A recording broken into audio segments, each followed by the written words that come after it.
मानव भूगोल class 12th का जो दूसरा चैप्टर है जिसका नाम है विश्व जनसंख्या वितरण घनत्व और वृद्धि, उसका ये दूसरा वीडियो है। और आज के इस वीडियो में हम लोग जनसंख्या परिवर्तन के घटक के बारे में गहराई से अध्ययन करेंगे।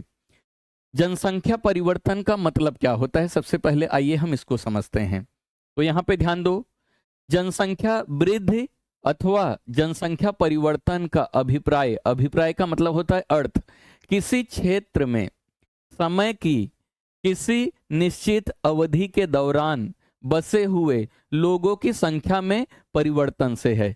जनसंख्या परिवर्तन का मतलब क्या है, किसी क्षेत्र में वहां पे जितने लोग बसे हुए हैं एक निश्चित अवधि में, मान लेते हैं एक साल के अंदर जो जनसंख्या परिवर्तन होता है उसी को हम लोग क्या कहते हैं, जनसंख्या परिवर्तन कहते हैं। जनसंख्या परिवर्तन का मतलब क्या है, मान लेते हैं कोई एक जगह है जिसका नाम है के, एक जगह है, यहाँ पे 100 लोग रहते हैं।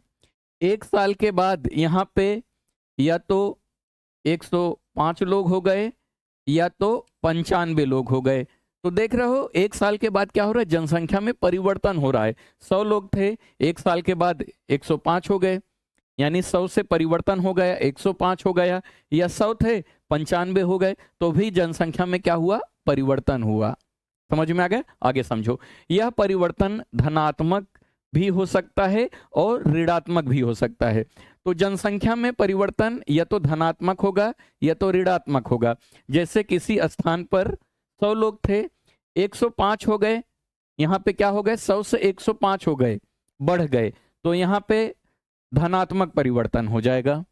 100 थे, घट गए, यानी 100 से कम हो गए, 95 हो गए, तो इसे हम लोग क्या कहेंगे, ऋणात्मक परिवर्तन, यानी यहाँ पे जनसंख्या क्या हो रहा है, घट गया। तो जो जनसंख्या है एक अवधि के बाद, एक साल के बाद अगर बढ़ जाता है तो उसे हम लोग क्या कहेंगे, धनात्मक परिवर्तन। अगर घट जाता है तो उसे क्या कहेंगे, उसे हम लोग ऋणात्मक परिवर्तन कहेंगे। समझ में आ गया, आगे समझो। इसे हम लोग निरपेक्ष संख्या अथवा प्रतिशत के रूप में अभिव्यक्त कर सकते हैं। ये जो जनसंख्या परिवर्तन है इसे तो हम एक संख्या में बता सकते हैं या प्रतिशत में भी बता सकते हैं। आसान भाषा में समझो, किसी स्थान पर 100 लोग हैं, एक साल के बाद क्या हो गए, 105 हो गए, तो यहाँ पे देख रहे हो ए हो गया निरपेक्ष संख्या। एक आप कुल संख्या बता दो कि इतनी जनसंख्या है यहाँ की, या तो आप इसे प्रतिशत में बता दो कि कितना प्रतिशत जनसंख्या बढ़ी है। तो अगर हम इसे प्रतिशत में निकालेंगे तो यहाँ पे पता चल रहा है कि 5% जनसंख्या क्या हो गई है, बढ़ गई है। तो हम इसे या तो प्रतिशत में बता सकते हैं या तो एक फिक्स संख्या में बता सकते हैं। तो जनसंख्या परिवर्तन के 3 घटक होते हैं, याद रखना। जनसंख्या परिवर्तन के कितने घटक होते हैं, 3। पहला है जन्म दर। जन्म दर के कारण, यानी जब जन्म हो जाए तो भी जनसंख्या में परिवर्तन होता है। दूसरा है मृत्यु दर, मृत्यु हो जाए तो भी जनसंख्या में परिवर्तन होता है, या तो प्रवास हो जाए तो भी जनसंख्या में परिवर्तन होता है। आइए एक एक के बारे में गहराई से अध्ययन करते हैं। अब हम समझेंगे जन्म दर और मृत्यु दर क्या होती है।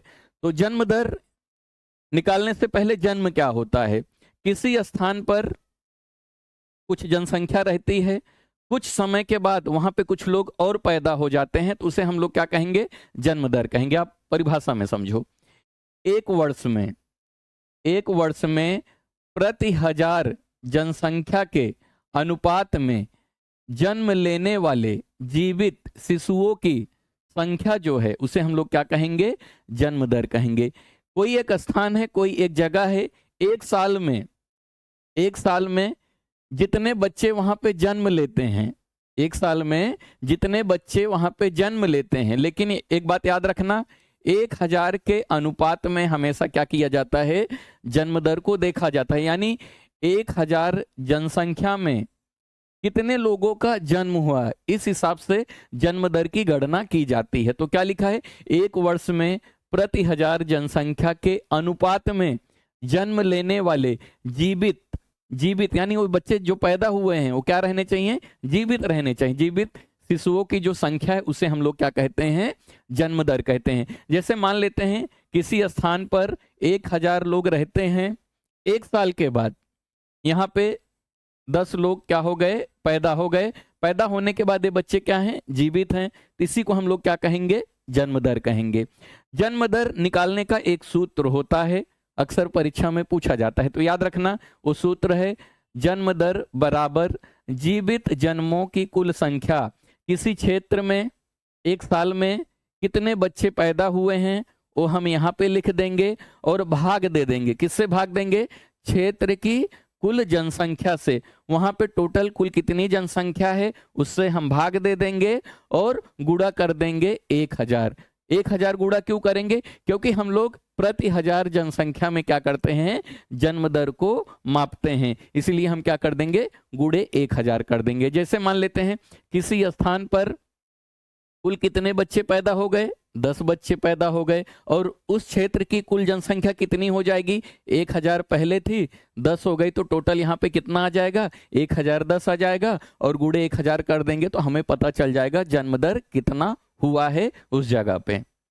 तो जन्म दर के कारण क्या होता है, जनसंख्या में परिवर्तन होता है। जैसे किसी स्थान पर 1000 लोग हैं तो कुछ समय के बाद 10 लोग और पैदा हो गए, तो 1000 से जनसंख्या कितना हो गया, 1010 हो गया, यानी जनसंख्या में क्या हो गया, परिवर्तन हो गया। एक बात याद रखना, जन्म दर के कारण जो जनसंख्या परिवर्तन है वो प्राकृतिक कारण है। लोग प्राकृतिक यानी अपने आप से वहां पे क्या हो रहे हैं, पैदा हो रहे हैं। दूसरा जनसंख्या में परिवर्तन होने का कारण है मृत्यु। मृत्यु के कारण भी क्या होता है, जनसंख्या घट जाती है। जन्म के कारण जनसंख्या बढ़ेगी, मृत्यु के कारण क्या होगी, जनसंख्या घटेगी। तो यहाँ पे ध्यान दो, 1 वर्ष की कालावधि में प्रति 1000 जनसंख्या के अनुपात में मृत व्यक्तियों की संख्या जो है मृत्यु दर कहलाती है। तो देखा जाएगा 1000 लोगों में कितने लोगों को मृत्यु हो गई। मान लेते हैं किसी स्थान पर 1000 लोग रहते हैं, 1 साल के बाद देखा जाएगा कितने लोगों को मृत्यु हो गई।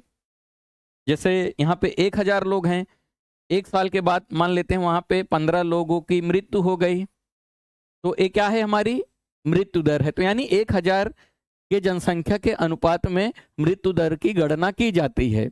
मृत्यु दर की गणना करने के लिए एक सूत्र है, क्या है, मृत्यु दर बराबर मृतकों की कुल संख्या, कितने लोग मरे, यहाँ पे हम लोग लिख देंगे 15, और क्षेत्र की कुल जनसंख्या कितनी थी वो लिख देंगे और गुणे 1000 कर देंगे। 1000 क्यों करेंगे, क्योंकि हम लोग क्या देखते हैं, 1000 लोगों में कितने लोगों को मृत्यु हुई, इसीलिए हम लोग क्या कर देंगे, गुणे 1000 कर देंगे, तो हमें पता चल जाएगा किसी स्थान पर मृत्यु दर क्या है। तो मृत्यु दर के कारण भी जनसंख्या में क्या होता है, परिवर्तन होता है। आप आसान भाषा में समझो, किसी स्थान पर 100 लोग रहते हैं, अगर जन्म हो जाएगा तो जनसंख्या क्या हो जाएगा, बढ़ जाएगा, 105 हो गया, तो यहाँ पे जन्म दर के कारण क्या हो गया, जनसंख्या में परिवर्तन हो गया। और मान लेते हैं 5 लोगों को जन्म हुआ था, 10 लोगों का मृत्यु हो गया, तो जनसंख्या कुल कितना हो गया, 95 हो गया, तो भी जनसंख्या में परिवर्तन हुआ, क्योंकि जनसंख्या कितना था, 100 था, 5 लोग पैदा हुए, 10 लोग मर गए, तो कितना हो गया, 95 हो गया। तो जन्म दर के कारण मृत्यु दर के कारण क्या होता है, जनसंख्या में परिवर्तन होता है। ये 2 कारक हो गए। अब हम तीसरा कारक देखेंगे, प्रवास। सबसे पहले हम समझेंगे कि प्रवास क्या होता है, प्रवास किसे कहते हैं। तो यहाँ पे ध्यान दो, जब व्यक्ति अथवा व्यक्तियों का जो समूह है एक स्थान से दूसरे स्थान पर जाता है तो उसे हम लोग क्या कहते हैं, उसे हम लोग प्रवास कहते हैं। प्रवास का मतलब क्या है, या तो एक व्यक्ति जो है एक स्थान से दूसरे स्थान पर जाएगा, या व्यक्तियों का समूह यानी पूरा ग्रुप एक जगह से दूसरे जगह पे जाएगा। तो एक जगह से दूसरे जगह पे जाना या दूसरे जगह से किसी जगह पे आना, ये जो आवागमन है इसी को हम लोग क्या कहते हैं, प्रवास कहते हैं। याद रखना, प्रवास के कारण भी किसी क्षेत्र में जनसंख्या परिवर्तन होता है। आप देखो कैसे होता है, मैं बताऊंगा। जिस स्थान से लोग जाते हैं उस स्थान को उद्गम स्थान कहते हैं। जैसे मान लेते हैं आप किसी स्थान पर रहते हो, मान लेते हैं कि आप गोवा रहते हो, गोवा से आप जा रहे हो किसी दूसरी जगह पे जा रहे हो, मान लेते हैं आप मुंबई जा रहे हो, गोवा से आप मुंबई जा रहे हो, तो जिस स्थान से, जैसे आप गोवा से मुंबई जा रहे हैं, तो जिस स्थान से लोग जाते हैं उसे उद्गम स्थान कहते हैं। तो गोवा क्या हो जाएगा आपका? उद्गम स्थान। तो क्या लिखा है? जिस स्थान से लोग जाते हैं उस स्थान को क्या कहते हैं? उद्गम स्थान। अगर आप गोवा से मुंबई जा रहे हो तो गोवा आपके लिए क्या है? उद्गम स्थान है। तथा जिस स्थान पर लोग जाते हैं उस स्थान को गंतव्य स्थान कहते हैं। आप गोवा से जा रहे हो मुंबई, गोवा आपके लिए क्या है? उद्गम स्थान, और मुंबई आपके लिए क्या है? गंतव्य स्थान। गंतव्य स्थान का मतलब क्या है? जिस स्थान पर आप जा रहे हो। और उद्गम स्थान का मतलब क्या होता है? जिस स्थान से आप जाने वाले हो। गोवा से मुंबई जा रहे हो तो गोवा क्या है? उद्गम स्थान, और मुंबई क्या है आपका? मुंबई जो है वो है गंतव्य स्थान। ठीक है, आगे ध्यान दो। उद्गम स्थान जनसंख्या में कमी को दर्शाता है। जब आप गोवा से मुंबई जाओगे तो गोवा में क्या होगा? आप अकेले हो। गोवा से मुंबई जा रहे हो तो गोवा में क्या हो जाएगा? जनसंख्या कम हो जाएगा, क्योंकि आप गोवा छोड़ के मुंबई चले गए तो एक व्यक्ति गोवा में क्या हो गया? कम हो गया। तो क्या लिखा है? उद्गम स्थान पर जनसंख्या में क्या होता है? कमी को दर्शाता है, जबकि गंतव्य स्थान पर जनसंख्या क्या होती है? बढ़ जाती है। आप गोवा से मुंबई गए तो गोवा में एक व्यक्ति कम हो गया और मुंबई में क्या हो गया? एक व्यक्ति बढ़ गया। यानी क्या होगा? गंतव्य स्थान पे क्या होगा? जनसंख्या बढ़ जाता है। तो जब एक जगह से लोग दूसरे जगह पे जाते हैं तो जिस स्थान से जाएंगे वहां की जनसंख्या घट जाएगी, और जिस स्थान पर जाएंगे वहां की जनसंख्या क्या होगी? बढ़ जाएगी। इस बात को याद रखना। प्रवास कैसा हो सकता है? अस्थाई हो सकता है। यानी प्रवास का मतलब आप गोवा से गए, मुंबई में जाके सेटल्ड हो गए, रहने लगे, तो इसे हम क्या कहेंगे? अस्थाई प्रवास कहेंगे। या अस्थाई प्रवास हो सकता है, आप गोवा से मुंबई गए, कुछ दिन रहे, फिर वापस आ गए, तो प्रवास अस्थाई, अस्थाई अथवा मौसमी हो सकता है। कुछ लोग अलग अलग मौसम में क्या करते हैं? एक स्थान से दूसरे स्थान पे घूमने जाते हैं, तो आपका प्रवास क्या हो सकता है? मौसमी भी हो सकता है। प्रवास कैसे हो सकता है? गांव से गांव की तरफ लोग जा सकते हैं, या गांव से नगर की तरफ जा सकते हैं, नगर से नगर की तरफ जा सकते हैं, तथा नगर से गांव की तरफ जा सकते हैं। तो प्रवास कहाँ कहाँ पे हो सकता है? आप गांव में रहते हो, किसी दूसरे गांव में जा सकते हो। आप गांव से किसी नगर यानी शहर में जा सकते हो, या किसी एक शहर से दूसरे शहर में जा सकते हो, या किसी शहर से गांव की तरफ जा सकते हो। क्लियर? आगे समझो। अब हमें समझना है आप्रवास और उत्प्रवास क्या होता है। आप्रवास और उत्प्रवास क्या होता है? बहुत आसान है, ध्यान दो क्या लिखा है। प्रवासी जो किसी नए स्थान पर जाते हैं उसे क्या कहेंगे? आप्रवासी कहते हैं। जैसे आप गोवा से मुंबई जा रहे हो तो आप मुंबई के लिए क्या हो गए? आप्रवासी। क्या लिखा है? प्रवासी जो किसी नए स्थान पर जाते हैं। आप गोवा से मुंबई जा रहे हो तो मुंबई आपके लिए क्या है? नया स्थान है। तो जो प्रवासी जिस स्थान से जिस स्थान पर यानी जिस स्थान पर जा रहा है वहां के लिए आप क्या हो जाओगे? अप्रवासी। आप गोवा से मुंबई आ रहे हो तो आप क्या हो गए? मुंबई के लिए अप्रवासी हो गए। और उत्प्रवासी का मतलब क्या है? प्रवासी जो एक स्थान से बाहर चले जाते हैं। आप गोवा से बाहर जा रहे हो तो गोवा आपके लिए क्या है? उत्प्रवासी है, और मुंबई आपके लिए क्या है? अप्रवासी। आप आसान भाषा में समझो, गोवा से आप मुंबई जा रहे हो तो मुंबई के लिए आप अप्रवासी हो गए। आप आ रहे हो और गोवा को छोड़ के जा रहे हो तो गोवा के लिए क्या हो गए? उत्प्रवासी हो गए। समझ में आ गया? आगे का अब कॉन्सेप्ट समझते हैं। अब हम समझेंगे प्रवास को प्रभावित करने वाले कारक। किस कारण लोग प्रवास करते हैं? क्यों एक जगह से छोड़ के दूसरे जगह पे जाते हैं? क्या कारण है? क्या कारक है? तो यहाँ पे ध्यान दो। लोग बेहतर आर्थिक और सामाजिक जीवन के लिए प्रवास करते हैं। लोग सोचते हैं दूसरी जगह पे जाएंगे, पैसा कमाएंगे, या वहां पे हमारा जो सामाजिक जीवन है वो अच्छा हो जाएगा, इसलिए लोग क्या करते हैं? प्रवास करते हैं। प्रवास को प्रभावित करने वाले दो कारक हैं। पहला है प्रतिकर्ष कारक और दूसरा है अपकर्ष कारक। अब हम समझेंगे प्रतिकर्ष कारक क्या होता है। देखो, जहां पे रोजगार लोगों को चाहिए यानी नौकरी चाहिए, रहन सहन का स्तर अच्छा चाहिए, है ना, तो लोग प्रतिकर्ष कारक का मतलब क्या है? देखो क्या है? बेरोजगारी।